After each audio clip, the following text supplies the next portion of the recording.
Hey everyone, welcome to week 70, day 3. This is Wednesday. This is our third day on our Tackle It week, and we've decided to tackle hands this week. So let's see how we do. Okay, let's get started. This is day 3. This is our third day of our week that we decided to call Tackle It. And the subject matter that we're going to tackle are hands. Now, I told you guys on Monday that I have a very specific personal history of why hands were such an important, almost integral part of the paintings that I wanted to make, and that I avoided that responsibility for many, many years. I just didn't want to deal with the frustration of not being able to paint the paintings that I wanted to paint. And I think that that's a very important thing to mention. When I think about it, I realize that the reason behind me avoiding painting something that I wanted to paint was ultimately that it was very hard for me to come to terms with the ability that I did have as opposed to the ability that I wanted to have. And I think that's a very important moment in a painter's career, in an artist's career. I mean, with drawing, it happens constantly. I think that when we sit down and draw, we realize very quickly that we can't draw the things that we want to draw. Drawing is so difficult that it takes us about a millisecond to understand that we are not as good as draftspeople as we want to be. But for painting, which is somewhat of a slow cook, I mean, paintings usually take a little bit longer to configure. It's incredibly frustrating to see this painting slowly take shape, and you realize with every little step that you take that you're farther from what you wanted to do, that you are not capable of producing the work that you imagined, the work that you envisioned. When I look back, I think that that was one of the most diminishing feelings when I was beginning to paint. It wasn't just about not getting it. There were formal qualities of painting that were difficult for me. Stuff like mixing paint and getting paint to stick on your surface and modeling paint without making a total mess. All those things were obviously important. All those obstacles are impasses that you are going to encounter in your way to trying to become a better painter. But when you start to collect experiences, and those experiences start slowly building this ability, and you believe that you can paint something, and you're on your way trying to construct these paintings, trying to execute these paintings that now you can imagine. It's not as if we can bridge the gap between our ability and what we imagine. Only very few people can. I mean, when I look at Kim Jung-gi, and I'm sorry if I sound like I'm repeating myself, but when he draws, you can kind of tell that, I'm not saying he has direct access to his imagination, but it just kind of feels like that. You know, it feels like he's able to materialize something that is in his brain, something that's in the ether, and he can see it, and he has the ability to execute it. But I think that those cases are very, very few in this world. I mean, the best of comic book artists can do that. The best of animators can do that. But not a lot of people can do that. That is an extraordinary talent to have. And I think for most of us, what we realize is that, you know, there's always going to be a space between the painting that we thought we would be able to do and the painting that eventually came out.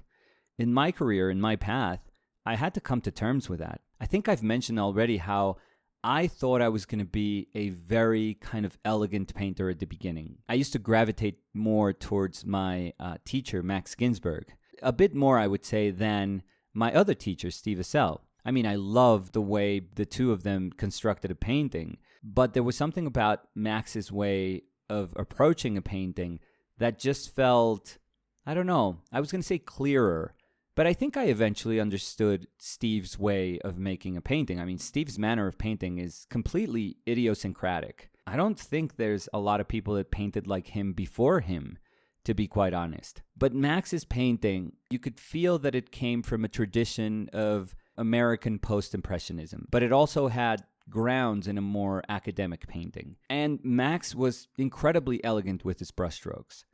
And I love that. You know, I could see echoes of Sargent, for example, in Max's painting. For me, in my formative years, and still, of course, Sargent was the painter that you wanted to be. That's like the pinnacle of painting. You could make an argument to say that Sargent is one of the best painters in art history, and he deserves to be up there with Velázquez and Rembrandt and Rubens and, every other huge painter that has graced art history. So I had this natural inclination towards Max's painting, and I thought I could just nestle myself into this tradition.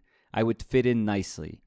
But every time I thought that I could teach myself how to be a little more elegant, a little more sensitive, a little more controlled, my oafish ways would show up, and there was something always awkward about my paintings.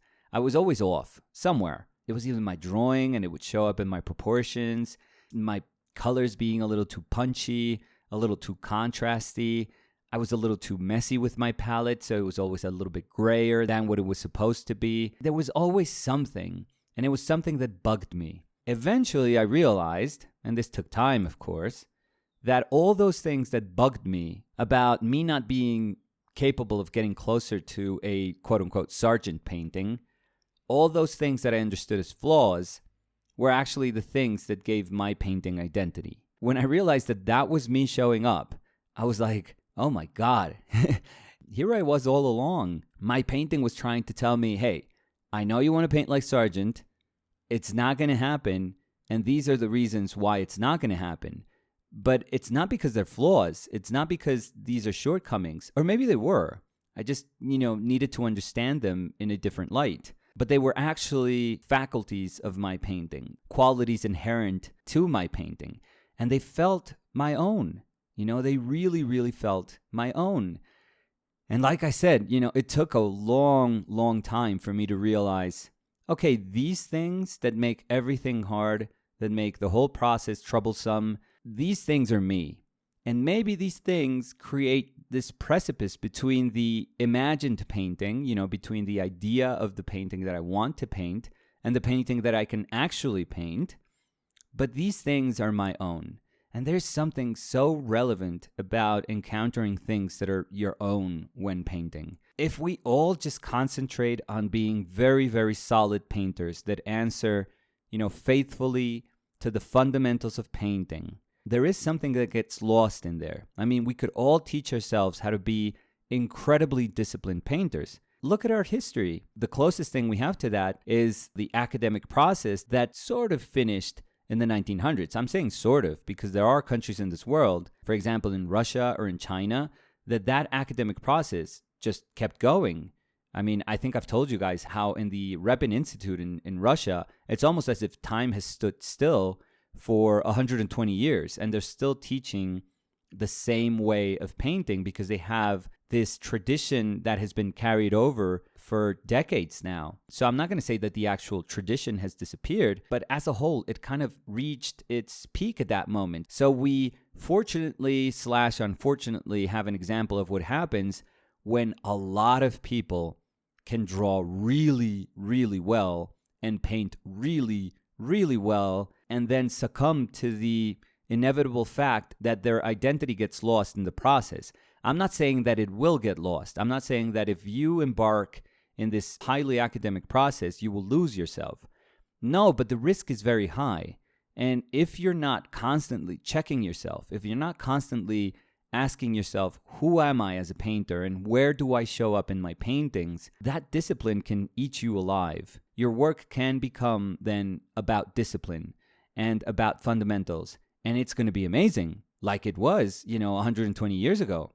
There were painters that were absolutely incredible. I mean, you can objectively look at hundreds of paintings and say, my God, you can't paint better than this. This is, again, the pinnacle of painting. This is the apex of painting. But if you look at 50 of those artists, you start to get this feeling like everything becomes like a plane, like a huge plane. And it's a plane that's covered with amazing paintings, but it's a plane nonetheless. You don't see peaks and valleys. All you see is talent, and it's talent canceling each other out. And I think that consistency is, of course, admirable. It takes so much work to get there. So much work and sacrifice to get there. But you run the risk of everything feeling the same. And one of the most beautiful things about art is that human beings, highly specific human beings, with very different stories to tell, are making drawings or paintings or sculptures or video installations or whatever language you want to express with. When you realize that those stories are so particular and yet have the ability to communicate something that is so inherently human, you realize this is the power of art. This is what it's all about. So, at least in my path, it was very important to realize that, yes, there was always going to be a space between the painter that I wanted to be and the paintings that I wanted to make, that I wanted to be able to make, and the paintings that I was actually capable of painting. My ability has always had this roof. I've always felt it. I've always seen it. And it's not about just breaking through that roof. It's not about empowering myself and saying, I can break this ceiling. And when I do that, I'm going to be unbound. Not really. I've always felt that painting has restraints. Painting has parameters. And I know that when you say the word parameters, people feel that that's not a good thing. I actually don't feel it's a bad thing. Life has parameters. We can only do things if we're alive. Everything in this world has limits, and those limits are fine. I can actually work within those limits and feel like I have freedom. I think those things are totally fine. So me accepting that there is a limit to my ability, I think it's fine. I don't think it'll ever stop me. There's tons of painters, tons of artists that I've identified their limits in their work, and they don't bother me at all. Those limitations never prove to be an obstacle in creating what were amazing works of art. So those are the best lessons for me, realizing that you don't have to be the best painter ever to make incredibly powerful, moving paintings. You don't have to be. So it's your decision if you want to spend decades of your life just trying to get your craft to be as good as it can be. That's fine. That's your decision. But I would argue that it's not necessary. I mean, there's so many other aspects of painting that you can work on that can be indispensable for the construction of a moving work of art. They're not going to make up for the fact that maybe you don't have the greatest drawing. No. This is not about balancing things out, making up for things. No, it's just that a painting can be about other things. Your drawing could be terrible in an academic sense, but you're speaking about so many other things that nobody's going to care about your drawing. If your painting is not about how bad a draftsperson you are, nobody's going to care about if you have this funky, kind of wonky drawing. So when I understood my limitations, I was like, okay, let's go. Let's do this. Like, I'm going to be fully conscious of my own parameters. Of course, I'm going to always challenge myself. Of course, I'm going to always work my butt off. And I do believe that I'm going to get better while I'm painting. But I'll tell you guys a thing. I did a painting of my father. I think I did that painting like 15 years ago. And you could argue that I was painting really well back then. Maybe I peaked. But I think I've gotten better as a painter. But I don't think I've painted a better painting than that one. So what does that mean? How does that make sense? But if you ask me, I think I'm a far better painter right now. I think I understand painting wholly much, much better than I did 15 years ago. So how does that make sense? I don't know. Maybe it doesn't. Maybe it takes a whole life to try and understand how it makes sense, why it makes sense. So one of the things that I also had to accept about myself, and I think it shows very much so with Monday's painting and Tuesday's painting. And I don't know if you guys can see it. I'm sure you guys can tell, but they are very different paintings. They're very, very different paintings. And you could argue like, well, Monday's painting, I'm trying to understand how I'm going to go about painting my hands. So I'm trying to set some rules and I'm trying to figure things out. So that first painting, that first encounter is where you're trying to give identity to the week.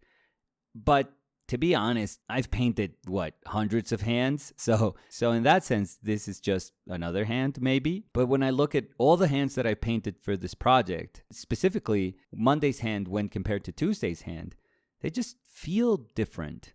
And I have no idea why they feel different. I mean, I always sit down, and as soon as I sit down, I have this mentality to paint, to solve something. So I'm always there. I could tell you that I'm equally consistent every single time, at least mentally. But I think my ability is there. I'm always willing to solve something. I'm always willing to put in the work and to stay there until I solve something to the best of my ability.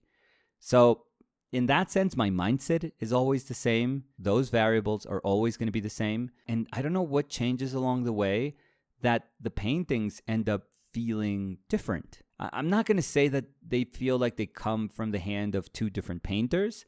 I don't know if I can go as far as that. I mean, when I look back at my painting history, oh my God, I'm like 100 different painters. But I don't know, it's very particular. It was always a thing that bothered all the galleries that I worked on. One of the things that's really terrible, I'm going to say, about having a show is the fact that you have to do paintings and there's a moment where the curator or the gallery director wants to see all the paintings. And maybe it's because there's not enough space, or maybe it's because they want to select paintings that have a specific narrative. They're always going to be like, oh, I like these. Maybe we can leave this one behind. And, we have to have thick skin because our paintings are just extensions of ourselves. So whenever somebody says, oh, this one's very weak, we take that personally. We can teach ourselves how to not suffer when we hear those things, but I assure you that there's not a single painter out there that will not take those things personally. And many times we have to battle for a painting that's maybe this kind of ugly duckling of a painting. People don't see it, but we love those paintings. And we have to convince the curator and the director, and we have to fight for that painting so it can be hung in the show. In my case, it was terrible. I mean, I would show up with 3 paintings that look alike, then 5 paintings that had nothing to do with those 3 first paintings, and then 4 paintings that were completely different from the rest. It was a mess. Directors would be like, what is going on here? And I was like, I don't know. I just went with it.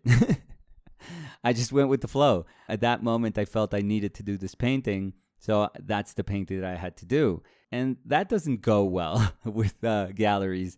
They usually want consistency. Show me your best painting and then do 20 of those. Exactly the same. If you can do large sizes so we can sell them all, that's going to be excellent. We can all make money.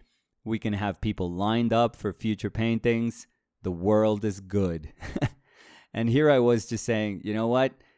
After I did this painting, I thought I was going to do something else, but this idea crept into my mind and I just answered to it. And I know it looks kind of ridiculous when you put them side to side, but in my mind, it makes sense. I wouldn't know how to explain it to you. I haven't gotten to that place myself either. I don't know how to explain it to myself, but I trust it. Selling that idea, not a simple thing. But that's been my life. So that's why I think that it's always been easier for me to do things by myself. Or if I'm going to have a show, to have a good enough relationship with a gallery director to say, hey, could you let me do whatever I want? Like, could you let me just put whatever paintings I want up there? And when they say yes, oh my God, it's the most amazing feeling in the world. But I can totally understand if they would say, no, we want to curate this. We want to create the best experience for people that are going to see the show. So I've always had that little bit of disconnect. I've always felt that inconsistency is fine. But the world of art, especially the market of art, is created upon consistency. Even education is about consistency. So teaching myself that inconsistency is good is a very normal thing because I think that that's being human. I mean, that's at the core of being absolutely human. Show me a human being that every day wakes up and feels exactly the same, and I'll show you a robot. That's an alien right there. So, some days we feel weird. Some days we don't want to do anything. Some days we want to kick ass and paint the hell out of whatever we're painting. Every day is different. Why would you expect what we do to answer to a completely different nature? I don't get that. I've never gotten that about art. They ask for that consistency, like you bottle it up. It's almost like the essence of human beings is to be able to execute at an incredible level consistently. No, that's not real. I think deep down we all know it's not real. There are extraordinary human beings that can push themselves and teach themselves how to overcome those things. Yeah, those people are extraordinary. I'm not. I'm a regular ass human being. So today's painting is also an acknowledgement of that fluctuation. I wanted to change my palette. I wanted to embrace the fact that, okay, if I'm doing different paintings, let's try something else out. And let's see if the result in the end, at least in my mind, that's where things have to link up in my mind. I don't know if they do as paintings, but if they feel right and it feels genuine and honest, that's the only thing I need to know. So that's going to be it for today. Thank you guys for hanging out. We'll see you tomorrow where we continue in our tackle it endeavors. We're going to try to paint another hand that is probably going to feel different from the 3 prior ones. So we'll see how we do. I'll see you guys tomorrow. Love you. Bye.